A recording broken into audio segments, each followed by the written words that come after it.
এই বাংলাদেশের পরিচ্ছন্নতা কর্মী হিসেবে, সহশ্রমিক হিসেবে এই সমাজকে সেবা দিয়ে যাচ্ছে। আপনাদের ময়লা আবর্জনা মাথায় নিয়ে আমরা এই শহরকে পরিচ্ছন্ন রেখেছি। বিনিময়ে আমরা আপনাদের এই সিটি কর্পোরেশনের বা রেল লাইনের পাশের 10 ফুট বাই 12 ফুট জায়গার মধ্যে কষ্ট করে হিন্দি পরিবেশের মধ্যে দর্শক, জাতীয় প্রেস ক্লাবের সামনে হরিজন গোষ্ঠীর সদস্যরা এখানে এসেছে, যাদের উপরে হামলা চালানো হয়েছে এবং যাদের বসত ভিটা থেকে উচ্ছেদ করা হচ্ছে, তারা এখানে এসেছে এবং তারা তাদের দাবি জানাচ্ছেন, মাননীয় প্রধানমন্ত্রীর দৃষ্টি আকর্ষণ করছে।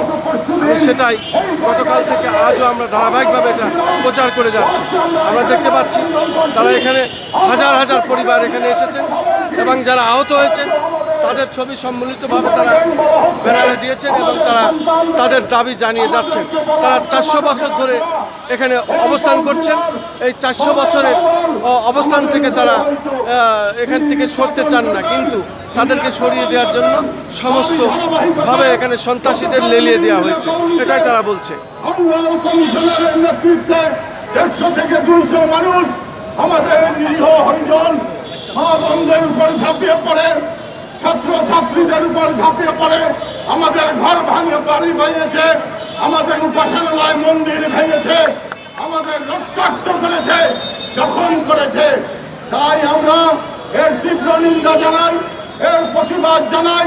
সেই সাথে সারা বাংলাদেশে আগামী 13 তারিখ হিন্দু বৌদ্ধ খ্রিস্টান ঐক্য পরিষদ যে কর্মসূচি ঘোষণা করেছে, আমি বিকাল 3টায় সারা বাংলাদেশে আমাদের 7টি জেলায় যে জেলা কমিটি রয়েছে, 35টি উপজেলায় কমিটি রয়েছে, বিডিআর হরিজন ঐক্য পরিষদের যারা রয়েছেন, আজকের এই সভার মাধ্যমে আপনাদের সবাইকে আহ্বান করছি, আপনারা স্বতঃস্ফূর্তভাবে অংশগ্রহণ করে সেই প্রতিবাদী মানববন্ধনকে সফল করবেন এবং হরিজন জনগোষ্ঠী, দলিত জনগোষ্ঠী যাতে তাদের ভূমির অধিকার পায় এবং সমাজ থেকে বিদ্যমান বৈষম্য যাতে দূর হয়ে যায়, সেই আশাবাদ ব্যক্ত করে আমার বক্তব্য শেষ করছি।